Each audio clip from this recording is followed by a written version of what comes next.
So it's Tuesday afternoon. It's about 2 o'clock. I just got done eating, and I'm out here in the shop. One thing that I was gonna, well, I've already done it now. The camera was dead, so I couldn't show y'all that. But y'all see this wire right here, and this is on the Kubota 75.3, and it's under the arm here. This wire right here, apparently these are ones I put in, zip ties, to hold this wire on that side of the hydraulic line here. Because that hydraulic, this whole line right here was on this side, and it was coming, and this was coming down because the arms are up now. This was coming down and hitting this.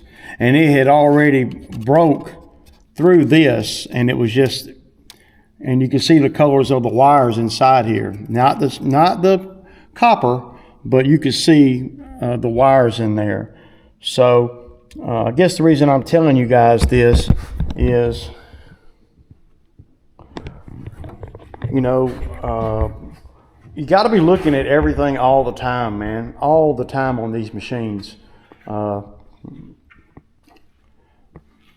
So I just wanted to point that out.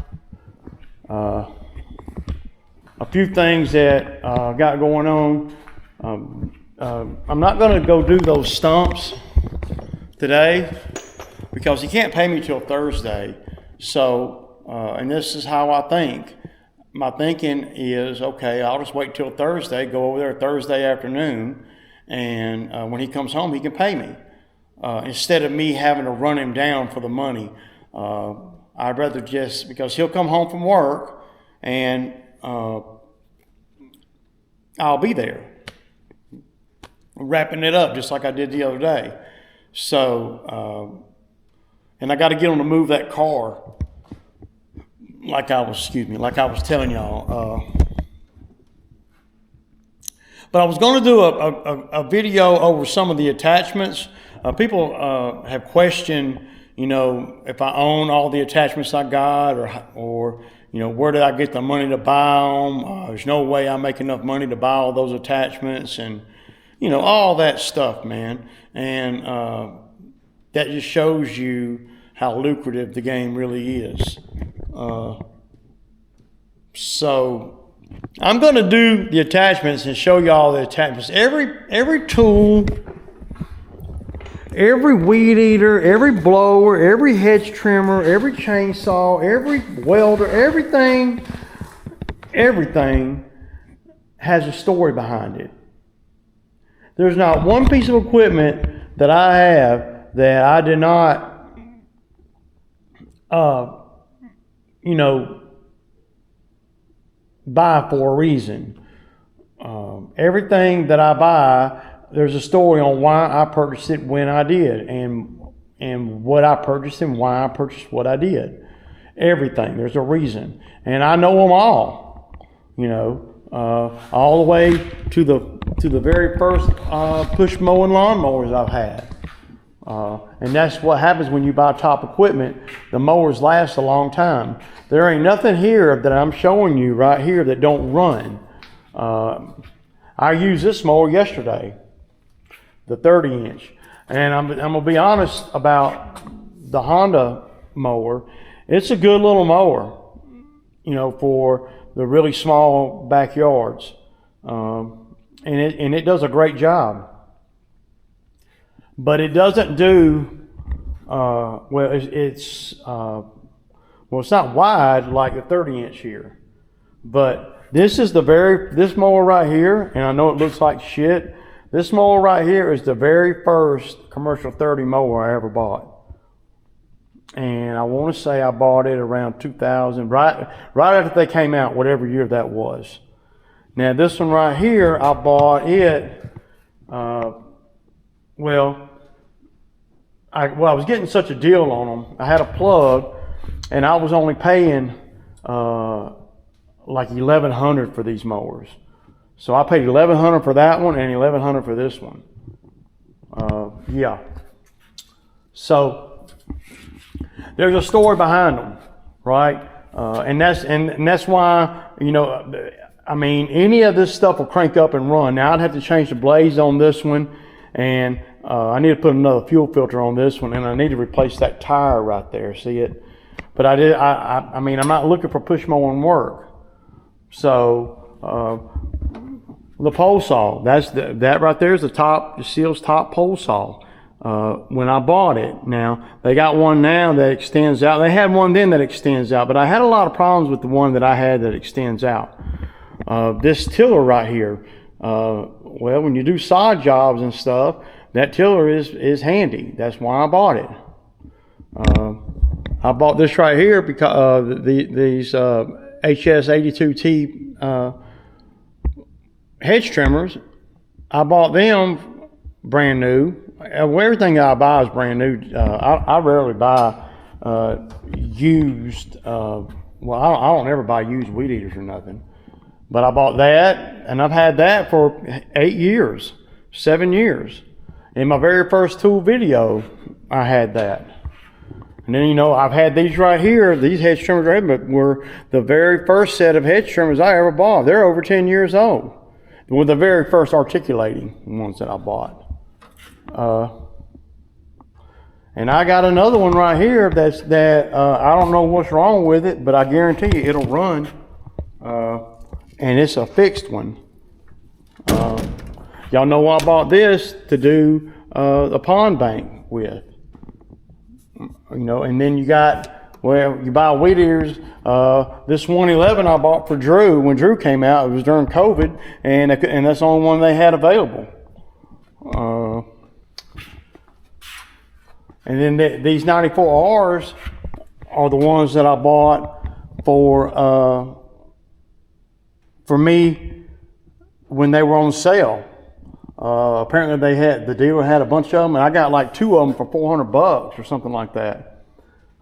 This FC96 Edger, I bought it when my Red Max, other Red Max Edger, got stole, or Bo lost it. I can't remember what happened to it. Well, of course, Bo never said that he left it nowhere, but it got gone.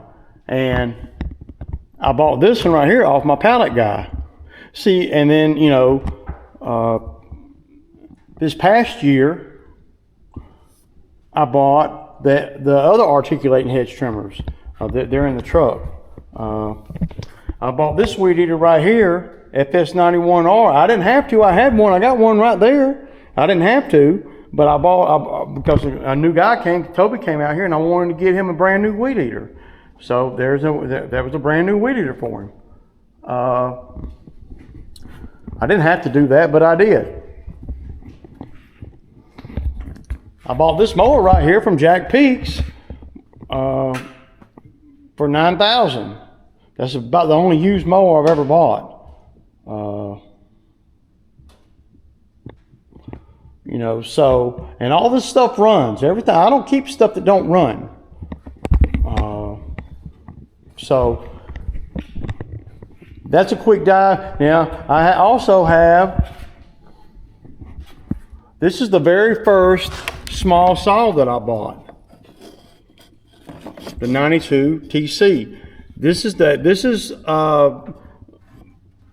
what made me buy the 201T. Once I got used to this top handle saw, I went to the dealer to buy another one, and they didn't have any of these.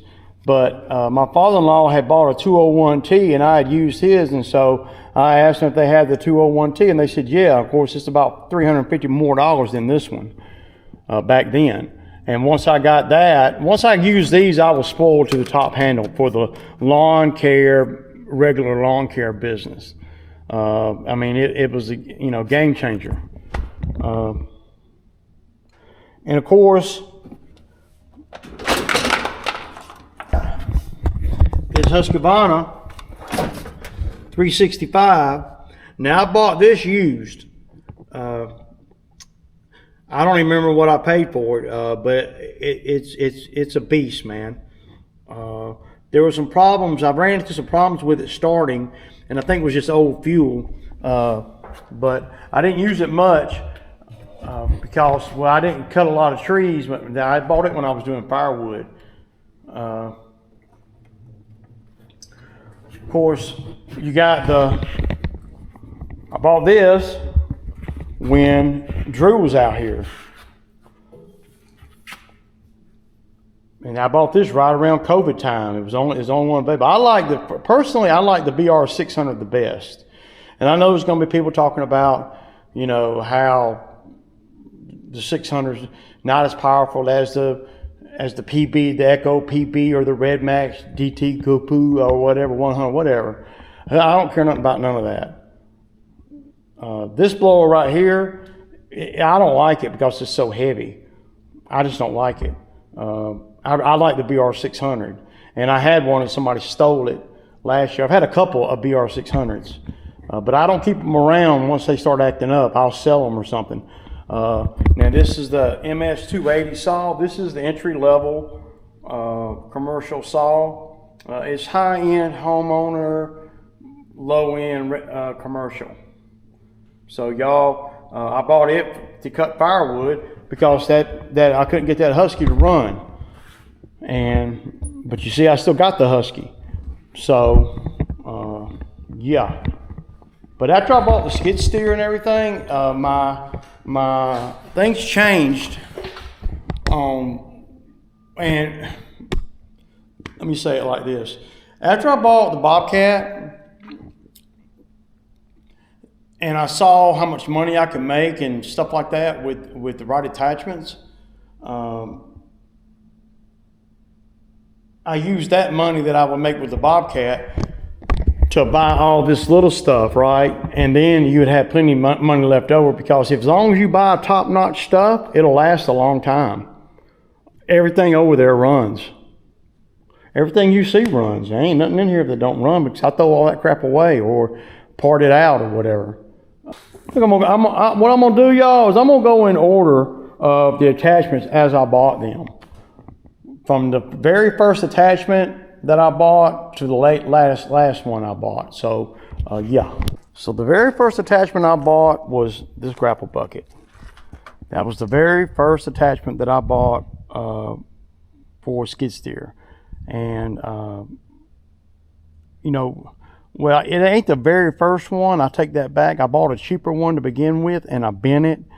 But I didn't have it 2 weeks before I sold it.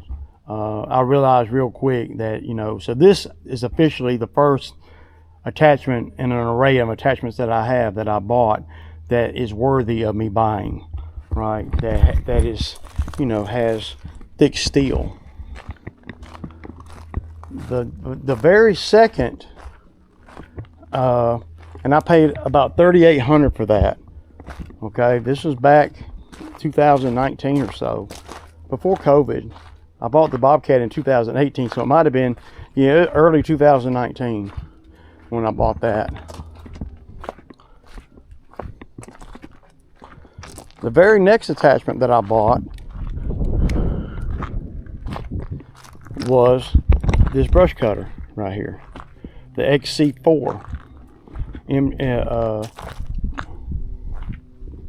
MTL. It's the XC4. And it's a good, it's 72 inch. It's a good brush cutter. And I want to say, because the MTL stuff, I had to pay cash for. There's no financing on this stuff. This is a standard flow, 72 inch. And it's just got, it's got two blades on it. It's basically a hydraulic bush hog. But this is the very second attachment that I bought, and I did just a couple of jobs with it. The very first job I did with it, it wasn't. I'm surprised it survived that, because I had the Bobcat doing stuff that it wasn't supposed to be doing. So this is the second attachment that I bought. This Stump bucket right here. This would be, and of course I already had a flat bucket when I bought the machine. So I had a flat bucket when I bought the Bobcat. The dude gave me a flat bucket and a tooth bucket. They're so trashy. They're over there at the bamboo site. They're not even worthy of bringing home. So this right here would be the third attachment that I bought. And I got videos of every time I bought an attachment. And then I bought this. This is the regular tooth bucket. Now, this right here, I bought this used. And it has a grapple on it too. I took the grapple off because the grapple kept getting in the way of me digging out stuff. But I only paid like $600 for it. So I bought that used. Now, this was everything that I bought right before COVID. Now, the rest of the attachments are things I bought after COVID. So this is one of the attachments I bought after COVID. This is a tooth bucket, $2,600 for this tooth bucket. Yeah, it's very expensive. Of course, that's on the heels of me buying a $400 flat bucket that I bent. I gave that away when I sold the Bobcat. So that would be about the fifth attachment. The fourth attachment that I bought, and it wasn't very expensive, right before COVID and everything, is the forks. They're not that expensive. They weren't then. I bought these new from MTL. I want to say I paid around $800 or so, less than $1,000, and they were brand new. So then, so by this time I got a pretty good bit of experience with the Bobcat, and by this time I'm starting to see what attachments I can buy, and I'm getting a little more familiar with things and how things work and all that.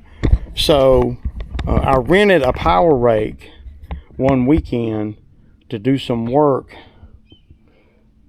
for a customer, and the job, and you know, I still had the Bobcat, and the job paid I don't know, like $2,500 or so over the weekend or something like that.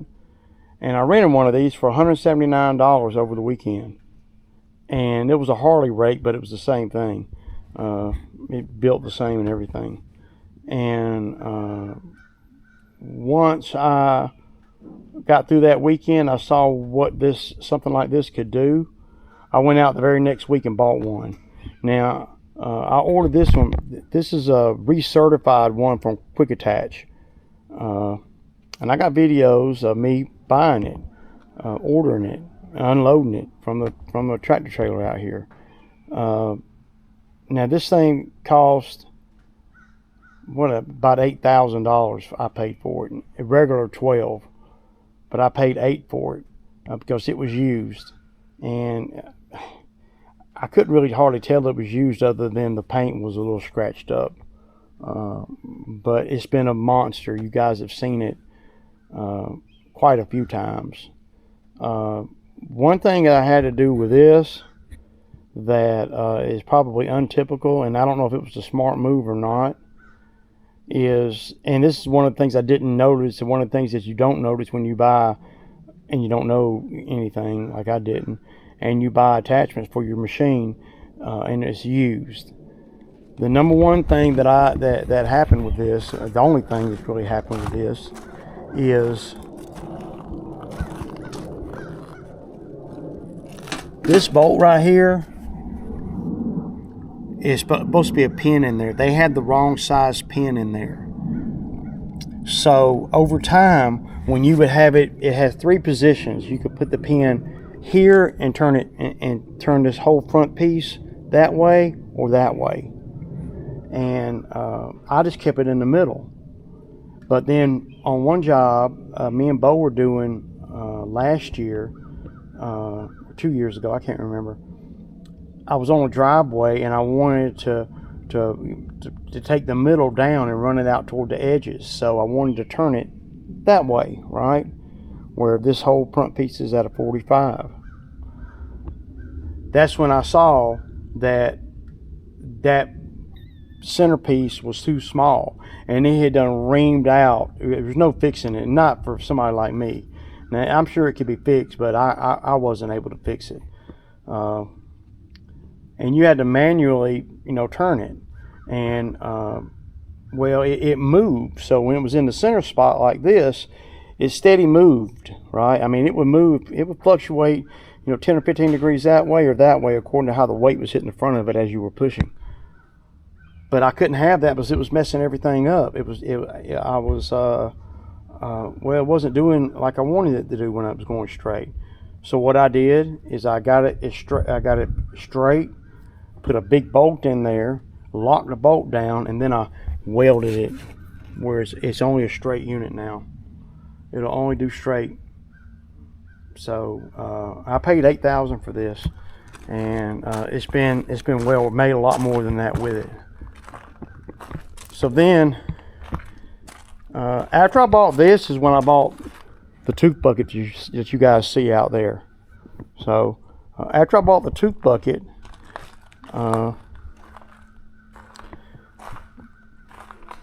let's see, after I bought the tooth, I'm trying to think real quick. After I bought the tooth bucket, that's when I bought this machine, the Kubota. And we all know why I bought the Kubota, and what my thinking was. Well, the Bobcat was on its last, I don't want to say last leg, but for me to continue working it and making money with it, I was skeptical because every job I did with it, I was afraid it was going to break down majorly. So I bought this because I knew what I wanted, because I'd had an open cab T190 for about 4 or 5 years. And I knew I wanted enclosed cab, and I knew I wanted high flow. And I knew I wanted, the 75 horsepower or 74.9, whatever it is. So, and once I bought this, then I knew that I could do, some light grinding, mulching, not heavy grinding and mulching, but just some light stuff. Y'all remember I was on a job, and the other brush cutter, before I bought this one, the other brush cutter kept breaking down on me. The centerpiece kept coming loose and all that. And I was on a job when it happened. So once I finished that job, I parked that other brush cutter, and right after that is when I bought this machine. Now, when I bought this machine, I had a job that I was gonna do. First job with this machine, and I got a video on it. I went out to right up the street here, and the brush cutter broke down on me again. And y'all know me, I got tired of all that crap. I got a brand new machine, and now I'm sucking hind tip because I don't have the brush cutter anymore, or it kept breaking down on me. So that's when I made a pretty impulsive move compared to normal. And the reason why is because I was in the middle of a job and I didn't have time to figure out. I knew that I could probably fix that one, but I was in the middle of a job, and I didn't want to do it. So I told myself, I said, well, what I'll do is I'll fix that when I got a chance, but I need a big boy cutter because I got a big boy skid steer. So there's a story behind everything, and that's when I bought this. Now this right here was $8,900, I think. I can't remember, $8,500. It was $8,900, but if you paid cash, I got it for $8,400. So yeah. And I bought it brand new, and this is the XC8T It's got the grinding teeth on it. It's got 4 blades on it, and it's got the piston motor on it, piston power hydraulic motor. So this is the first high flow thing that I bought. Well, I mean, there was no sense in buying a high flow for the Bobcat because it didn't have high flow. So this attachment right here is what really made me see how powerful this machine really is and what it can and can't. Just learning about the machine. So this right here, $8,400, I believe I paid cash money for it. I bought it I bought this in November of 2023. And I bought this before Christmas in 2023. So these two purchases were made pretty quick within each other. And the reason is because I got hung up on a job with this and the other brush cutter. So this saved me, and it also, I knew what to buy. I knew I wasn't going to buy another cheaper one. I was going to buy their top one because I got a top machine that's got high flow, and this thing is high flow. And that's what and all this time, I'm learning about equipment. Every move I make, I'm learning about equipment. And I got a video on when I bought this. So fast forward, not even a year. I've had this skid steer a year and a month. And this attachment was the first high flow one I bought, and then you guys all know I just bought the stump grinder because, I got a machine that can push a stump grinder, and I'm giving away a bunch of work, this stump grinding work that I could do myself, if I just have the equipment. So that's the last purchase. And that was about the same as this, around $8,500, something like that. I can't remember exactly. And so that is the story of each attachment in the order that I bought them.